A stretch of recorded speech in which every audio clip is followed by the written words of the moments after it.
Na kraju sela živeo je čovek koga niko nije primećivao. A ponekad najveće stvari žive upravo tamo gde niko ne gleda. U jednom selu, na samom njegovom kraju, tamo gde put prestaje da bude put, a postaje navika, živeo je jedan starac. Zvao se Radovan. Niko nije znao koliko ima godina, nije ih brojao ni on sam. Vreme mu nije bilo ni prijatelj, ni neprijatelj. Samo je prolazilo kao tiha voda koja kruni obalu. Njegova kuća je bila najmanja u selu. Niska, iskrivljena, bez struje. Zimi je krov prokišnjavao, a leti se unutra disalo teško, kao da sami zidovi pamte sve vrućine prošlog veka. Radovan je imao svoju rutinu. Svako jutro, pre nego što bi se sunce sasvim izvuklo iznad brda, on bi razgovarao sa svojom starom peći. Opet kašlješ, starice moja, govorio bi dok je pažljivo ređao cepanice. Peć bi mu odgovorila pucketanjem i to je bio njegov prvi razgovor u danu. Ljudi su prolazili pored njegove kuće kao pored starog kamena.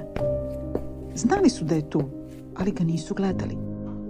Smatrali su ga čudakom koji nema ništa i kome ne treba ništa.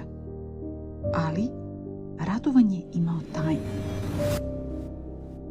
Ispod jedne labave daske u podu, skrivena od prašine i pogleda, stajala je jedna staklena tegla. U njoj je bio novac. Nije to bilo bogatstvo za svet, ali za čoveka koji jede hleb i mast, bilo je to sve. Jednog popodneva, dok je Radovan sedeo na tremu i pleo korpu od pruća, kapio i otvorio Simo. Simo je bio trgovac, čovek čiji su oči uvek tražile šta se može jeftino kupiti, a skupo prodati. Dobar dan, Radovane, reče Simo, ne skidajući sjajne cipele sa nogu. Gledam ovu tvoju utrinu, ovu zemlju iza kuće. Ništa ti ne služi, samo korov raste. Radovan je polako podigao pogled. Korov je barem, Simo. Nikom ne dugujem, nikom ne smeta. Moj je. Simo se nasmija, ali oči mu ostaše hladne. Nudim ti novce, starče, da izgradim ovde modernu kuću za goste iz grada. Tebi će ostati dovoljno da odeš u neki starački dom, da ne živiš više u ovoj vlagi. Šta će ti ova straćara? Samo te podsjeća na ono što nemaš. Radovan je zaćutao. Dugo je gledao u svoje žuljevite ruke. Vidiš, Simo, reče tihim glasom. Ova kuća me ne podsjeća na ono što nemam. Ona me podsjeća na svaki dan koji sam preživeo. Moj mir nema cenu koju ti možeš da izbrojiš. Simo je otišao ljut, gunđajući kako je starac ispio svu pamet iz svoje lobanje. Radovan ga ispratio pogledom, a zatim spustio ruku na dasku u podu. A onda je došla zima. Surova, onakva kako samo na selu ume da bude. Sneg je zavejao puteve, a hladnoća se uvlačila kroz svaku pukotinu. Radovan je štedeo drva, grejući se više sećanjima nego plamenom. Jedne večeri, kroz zavijanje vetra, začuo je nešto što mu je steglo srce. Plač. Ali ne plač vetra, već tihi, lomljivi dečji plač. Dolazio je iz susednog dvorišta gde je živeo Petar sa svojom malom Jovanom. Petar je bio mlad čovek, vredan, ali život ga je lomio. Žena mu je umrla prethodnog leta, a on je ostao sam sa detetom i praznim ambarom. Sledećeg jutra Petar je došao kod Radovana. Sedeo je za onim škripavim stolom, glavu naslonio na ruke. Nije tražio ništa, ali su njegove oči govorile sve. Bolesna je, dede Radovane, prošapta Petar. Doktor u gradu kažu da postoji lek, ali lek se plaća. A ja nemam ni za voznu kartu, a kamoli za apoteku. Sve što sam imao dao sam za sahranu njene majke.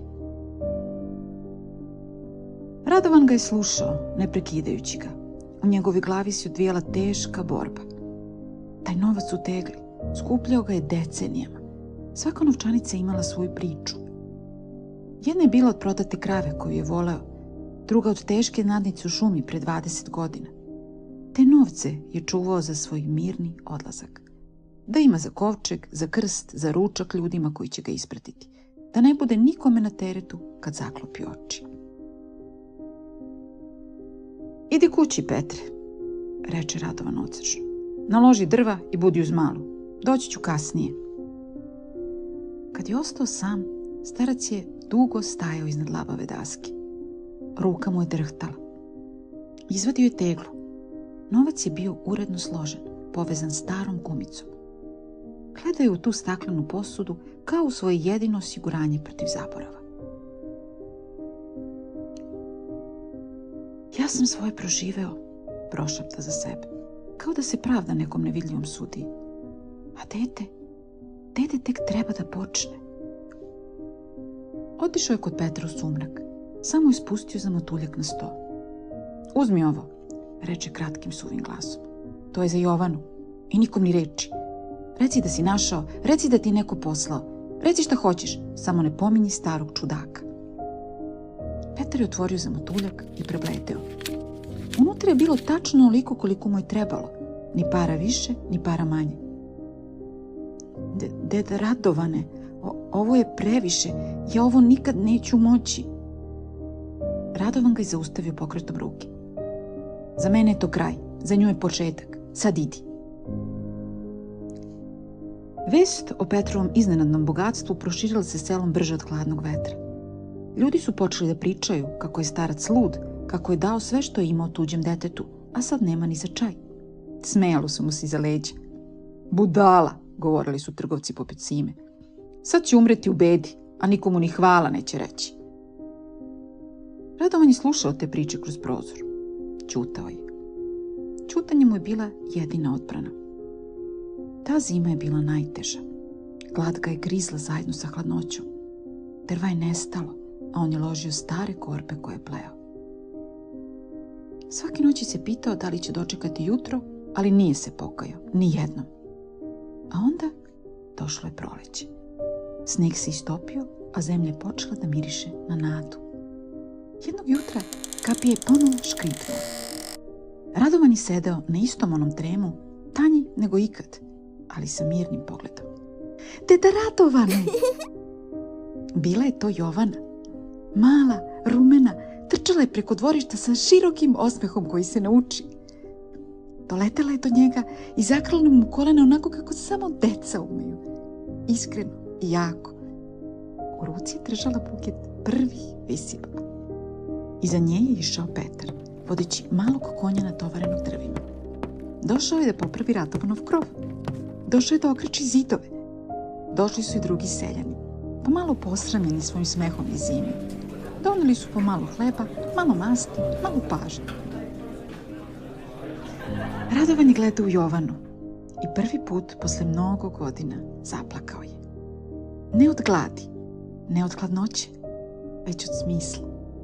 Shvatio je da mu ne treba kamen na groblju da bi ga pamtili, živeći u njenom smehu, u njenom zdravom koraku.